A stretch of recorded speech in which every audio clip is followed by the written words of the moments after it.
नमस्कार, वंदे मातरम। दोस्तों, स्वागत है आप सबका सैनिक पाठशाला में। आज के इस वीडियो में मिलिट्री सर्विस पे को भी जोड़ करके 8वां पे कमीशन का कैलकुलेशन समझाऊंगा।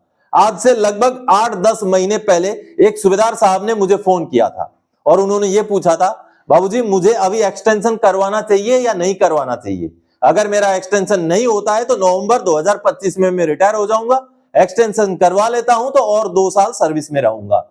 तो ऐसे में उन्होंने उनका जानना बेसिकली यही जानना वो चाहते थे कि क्या मैं 8वां पे कमीशन लागू होने के बाद रिटायर हूं या 8वां पे कमीशन लागू होने से पहले ही रिटायर हो जाऊं, मुझे दोनों में से कौन सा फायदेमंद होगा। मैंने उनको समझा दिया था, लेकिन उसी चीज को आज के इस वीडियो में आपके लिए समझाऊंगा दोस्तों कि 8वां पे कमीशन लागू होने से पहले जो रिटायर हो चुके हैं, आप हैं, हम हैं, या तो फिर 8वां पे कमीशन लागू होने के बाद जो रिटायर होंगे, उनके फायदे में, उनके पेमेंट पेंशन में क्या डिफरेंस रहने वाला है। और साथ ही साथ आप सबको पता है आर्मी हेडक्वार्टर की तरफ से जो एक प्रपोजल भेजा गया है मिलिट्री सर्विस पे के लिए, जवानों के लिए 12,000, जेसीओज के लिए 18,000, एमएनएस का 21,000 और अधिकारियों का 30,000, अगर वो लागू कर दिया जाता है 8वें पे कमीशन में, अगर वो एक्सेप्ट होता है तो उसका असर कैसे हमारा पेमेंट या पेंशन में पड़ेगा। क्योंकि कई सारों का यह भी सवाल है कि मिलिट्री सर्विस पे को जोड़ करके किसी ने भी हमारा पेमेंट या पेंशन का कैलकुलेशन 8वां पे कमीशन का नहीं समझाया है, आप समझा दीजिए। तो चलिए आज का वीडियो में यही चीज समझेंगे दोस्तों कि 8वां पे कमीशन लागू होने से पहले जो रिटायर हो गए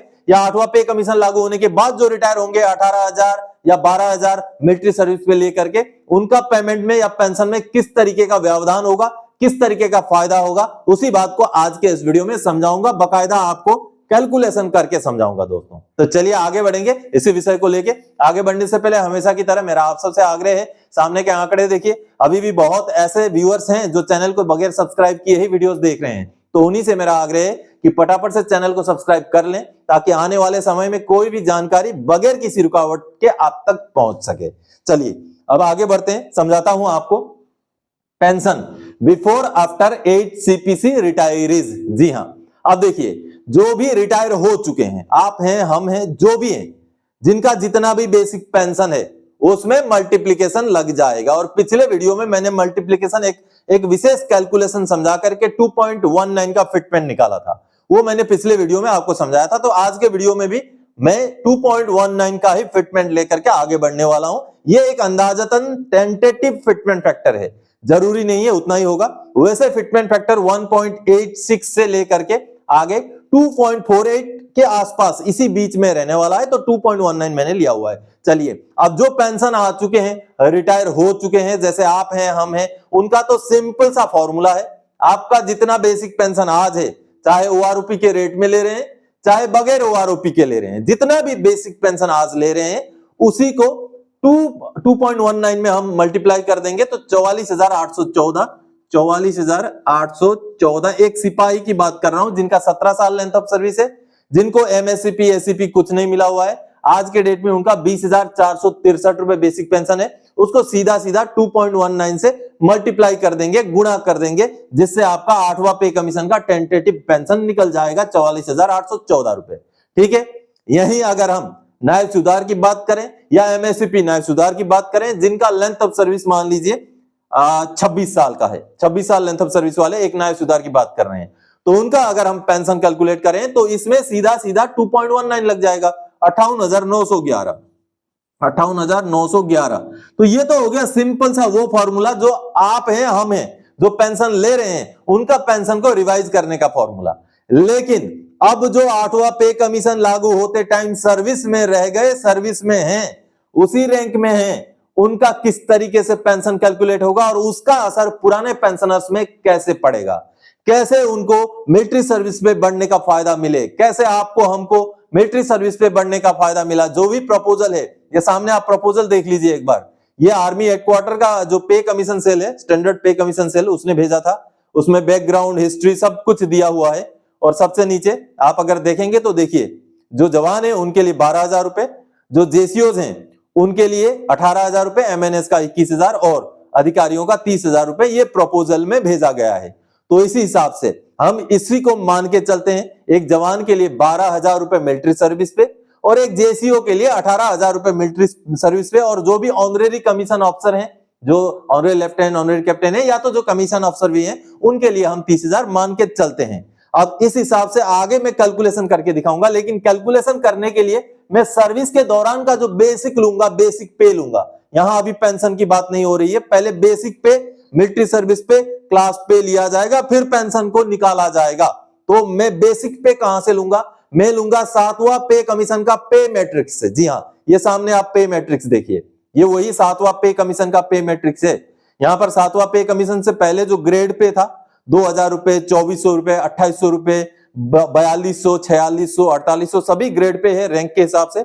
और इस टेबल में पूरा देखेंगे तो ये पे मैट्रिक्स है 7वां पे कमीशन का। यानी कि 7वां पे कमीशन लागू होने के बाद जो सर्विस में है, जो अभी हमारे जो भी सिपाही हैं, नायक हैं, हवलदार हैं, या जो भी हमारे फौज के कर्मचारी हैं, या एमएनएस को छोड़ के ये टेबल है, उनका कितना बेसिक पे, कौन सा स्लैब है, इंक्रीमेंट में कितने कितने की बढ़ोतरी है, एक इंक्रीमेंट में अगला इंक्रीमेंट क्या मिलेगा, उसका ये टेबल है। यानी कि 7वां पे कमीशन का ये पे मैट्रिक्स है, आपने जो अभी देखा। तो अभी इसी पे मैट्रिक्स से बेसिक पे को लेते हुए जो प्रपोज्ड 8वां पे कमीशन का भी बेसिक पे निकालेंगे, फिर हम जो मिलिट्री सर्विस पे का जो प्रपोजल गया है उसको लेंगे, फिर पेंशन कैलकुलेशन करेंगे और निकालेंगे पेंशन की, और पुराने और नए पेंशनर के पेंशन में कैसे व्यवधान होता है, उसका फायदा आगे पुरानों को कैसे मिले वो भी समझेंगे। चलिए, सबसे पहले दोस्तों हम एक सिपाही का लेते हैं। सिपाही का आपको जो टेबल दिखाया मैंने अभी थोड़ी देर पहले पे मैट्रिक्स, उसमें हम औसतन लें तो 38,300 रुपए बनेगा। ये मैंने औसतन लिया है, हो सकता है इसमें थोड़ा सा एक आध इंक्रीमेंट किसी का ज्यादा हो, किसी का कम हो। तो औसतन 38,300 रुपए बेसिक लिया मैंने, एक सिपाही जिनको एमएससीपी एसीपी कुछ नहीं मिला हुआ है। अब ये तो हो गया 7वां पे कमीशन का मैट्रिक्स के हिसाब से बेसिक। अब इसको हम 8वां पे कमीशन का 2.19 में भी मल्टीप्लाई कर देंगे, 83,877 रुपए। 83,877 रुपए ये उनका 8वां पे कमीशन का बेसिक पे, पेंशन नहीं है, बेसिक पे है। ठीक है, अब हमारा पेंशन कैसे निकलेगा? 83,877 रुपए इनका हो गया बेसिक पे। अब क्लास पे अगर क्लास 1 है तो 450 रुपए। ठीक है, क्लास 1 450 रुपए, उसको भी अगर हम 2.19 मल्टीप्लाई कर दें तो ये लगभग 1000 बन रहा है। तो 1000 हम लेते हैं यहां पर क्लास पे, 1000 रुपए हमने क्लास पे ले लिया। अब मिलिट्री सर्विस पे का रिकमेंडेशन आपको पता चल गया, जवानों के लिए कितना है? 12,000 रुपए का है, प्रपोजल है। इसी को हम एक्सेप्टेड मान लेते हैं थोड़ी देर के लिए पेंशन कैलकुलेशन समझने के लिए। तो ठीक है, अब मिलिट्री सर्विस से हमने लिया 12,000 रुपए, 12,000 रुपए। तो ये तीनों चीजों को जोड़ करके क्या बनता है हमारा? लास्ट रिकॉनेबल इमोलूमेंट्स, जिसको बोलते हैं लास्ट रिकॉनेबल इमोलूमेंट्स। 83,877, 1000 क्लास पे और 12,000 मिलिट्री सर्विस पे। ये बेसिक 8वां पे कमीशन में हमें रिवाइज करके ये बेसिक निकाला, तो बनता है 96,877 रुपए। 96,877 रुपए ये तो बन गया लास्ट रिकॉनेबल इमोलूमेंट्स। अब पेंशन होता है इसका आधा। जी हां, पेंशन इसका होता है आधा। 50% of the LRE is the basic pension. तो बेसिक पेंशन कितना बन जाता है? बेसिक पेंशन बन जाता है 48,439 रुपए। 48,439 रुपए ये बन जाता है बेसिक पेंशन आफ्टर 8 CPC, यानी कि retiree after implementation of 8 CPC। और पहले के जो रिटायरी कितना ले रहे हैं? इतना ले रहे हैं। बाद के रिटायरी कितना लेंगे? इतना लेंगे। और इसका रीजन क्या है? कारण इसका क्या है? कारण इसका यह है क्योंकि मिलिट्री सर्विस पे में भी बढ़ोतरी हुई है और क्लास पे में भी बढ़ोतरी हुई है, और उनका पेंशन इस बढ़ोतरी के बाद कैलकुलेट किया जा रहा है। ठीक है, समझ गए? अब यही चीज अगर हम नायब सुधार के में ले जाएं तो और ज्यादा फायदा दिख रहा है। क्यों दिख रहा है?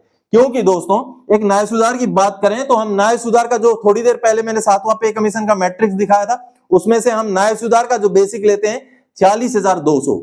ये सर्विस के दौरान का बेसिक पे की बात हो रही है, जिसको हम अब 8वां पे कमीशन में हमने चूंकि एक अंदाजतन 2.19 मल्टीप्लिकेशन लिया है तो 2.19 लेते हैं तो 1,01,178 रुपए बनता है। 1,01,178 रुपए उनका बेसिक पे बन जाएगा 8वां पे कमीशन में रिवाइज होने के बाद।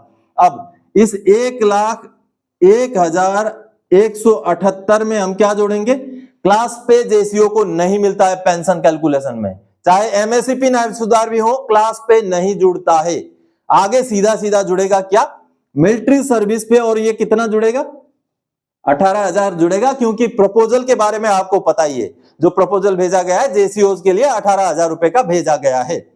तो ऐसे में अब टोटल बन गया 1,19,178 रुपए, 1,19,178 रुपए, जिसको हम क्या बोलते हैं, थोड़ी देर पहले मैंने बताया था, याद कीजिए क्या बोलते हैं इसको, LRE, यानी कि लास्ट रिकॉनेबल इमोलूमेंट, और उसी का आधा होता है हमारा बेसिक पेंशन। तो कितना बनेगा, 59,589। तो देख लीजिए, एक न्यायसुधार जिनका लगभग 26 साल लेंथ ऑफ सर्विस वाले न्यायसुधार का आज के डेट में बेसिक पे जो है 7वां पे कमीशन के हिसाब से इतना होता है, उसको 8वें में हमने कन्वर्ट कर दिया, उसके साथ हमने मिलिट्री सर्विस पे, प्रपोज्ड मिलिट्री सर्विस पे को जोड़ दिया, उसके हिसाब से पेंशन कैलकुलेट किया, तो पेंशन निकला 59,589, जो कि पहले इतना निकल रहा था। तो कुछ ना कुछ फायदा दिख रहा है, ठीक है। अब आगे मैं समझाता हूं, आपको चार्ट दिखाता हूं, सिपाही to honorary captain pension calculation with proposed MSP at 12,000, 18,000 और 30,000। तो चलिए अब एक चार्ट में आपको दिखाना चाहूंगा, उस चार्ट को देख लेते हैं। तो आप ये सामने देखिए दोस्तों चार्ट, जो पेंशनर हैं, जो ओआरओपी के जरिए जो भी पेंशन ले रहे हैं या कोई भी पेंशन अभी ले रहे हैं, उनका बेसिक पेंशन में सीधा सीधा हमने टेंटेटिव 2.19 का मल्टीप्लिकेशन लगा के 8वां पे कमीशन का पेंशन निकाल दिया। उनका सीधा सीधा हिसाब किताब है, जितना पेंशन बेसिक पेंशन आज के डेट में ले रहे हैं उतना ही उसके ऊपर 2.19 लगा के जितना बनता है उतना ही उनको मिलेगा। लेकिन जो बाकी के पेंशनर हैं, जो आफ्टर एचसीपीसी जो रिटायर होने वाले पेंशनर हैं, जो आज के डेट में फौज में हैं या सर्विस में हैं, उनके लिए कैलकुलेशन किस तरीके का होगा। देखिए 17 साल के सिपाही हैं, तो मैंने जैसे आपको अभी बोर्ड में समझाया सेम वही चीज ये है। आगे अगर हम 17 साल के एसीपी हवलदार या हवलदार की बात करें तो उनका बेसिक इतना होगा, लगभग इतना रहेगा 7वें पे कमीशन का मैट्रिक्स में, जिसको 8वें में हम डालते हैं तो ये बनता है। आगे उसी तरीके से हमने पेंशन कैलकुलेशन करके ये पेंशन निकाला। वहीं अगर 26 साल के न्यायसुधार हैं, तो जिसका मैंने अभी बोर्ड में आपको ऑलरेडी दिखा दिया, इसी हिसाब से अगले कुछ रैंक्स का मैंने यहाँ पर इस तरीके से कैलकुलेशन आपको समझाया है, ताकि आपको समझ में आ जाए कि 8वां पे कमीशन लागू होने के बाद कुछ ना कुछ थोड़ा बहुत बढ़ोतरी पेंशनर्स को मिल जाएगा, क्योंकि मिलिट्री सर्विस पे, क्लास पे जैसी जो रिवाइज्ड अलाउंसेस होंगी, जो पेंशनर्स को अलग से नहीं मिलती हैं, लेकिन वो पेंशन कैलकुलेशन में जुड़ती हैं। इसी वजह से 8वां पे कमीशन लागू हो जाने के बाद रिटायर होने वाले कर्मचारियों को पेंशन में पहले वालों से थोड़ा बहुत फायदा मिलने के पूरे चांसेस हैं, इसमें कोई दो राय नहीं है। तो आप सबने चार्ट देख लिया दोस्तों। इस चार्ट में मैंने लगभग हर एक रैंक का कुछ लेंथ ऑफ सर्विस का लिया था, क्योंकि सभी का लेकर के कैलकुलेट करना संभव नहीं है। तो आपने देखा इस तरीके से फायदा तो होगा, जो 8वें पे कमीशन लागू हो जाने के बाद रिटायर होंगे उनको अलग से पेंशन में फायदा होगा, जरूर होगा। अब पुराने पेंशनर्स को इससे क्या फायदा, क्या मिलेगा, उनको भी फायदा होगा, क्योंकि डिफेंस में ओआरओपी लागू है। 1 रैंक 1 पेंशन का जो रिवीजन आएगा, अगला चौथा रिवीजन, वो आएगा 2029 में दोस्तों। और 2029 में जो रिवीजन आएगा वो 2028 के जो भी रिटायरी होंगे उनका पेंशन के बेस पर पुराने पेंशनर्स का पेंशन को रिवाइज किया जाएगा। यह आपको पता ही होगा, याद ही होगा। तो 2028 का जो भी रिटायरी होगा वो इस कैलकुलेशन के हिसाब से पेंशन आया हुआ होगा, थोड़ा सा बढ़ा हुआ पेंशन लेकर के आया हुआ होगा। यानी कि हम जो पुराने पेंशनर हैं, हमको 8वां पे कमीशन का सीधा सीधा फायदा तो मिलेगा ही मिलेगा, लेकिन जैसे ही अगला OROP 4 आएगा उसमें भी कुछ पेंशनर्स को, सबको बेशक ना हो, लेकिन कुछ पेंशनर्स को OROP में भी फायदा मिलेगा। अब इसमें नुकसान उनका होगा जिनको OROP लागू नहीं होगा या जो पेंशन प्रोटेक्टेड कैटेगरी में रह जाएंगे, उनको बहुत ज्यादा फायदा नहीं होगा। लेकिन इस तरीके से आफ्टर एचसीपीसी का रिटायरी को थोड़ा बहुत फायदा मिल रहा है, जो फायदा पुराने पेंशनर्स को OROP के जरिए बाद में जाके मिलेगा। तो दोस्तों आज के इस वीडियो में इसी जानकारी के साथ आया था। आगे और कोई जानकारीदायक आपसे सरोकार रखने वाला विषय लेकर मैं फिर से हाजिर हो जाऊंगा। तब तक के लिए जय हिंद दोस्तों।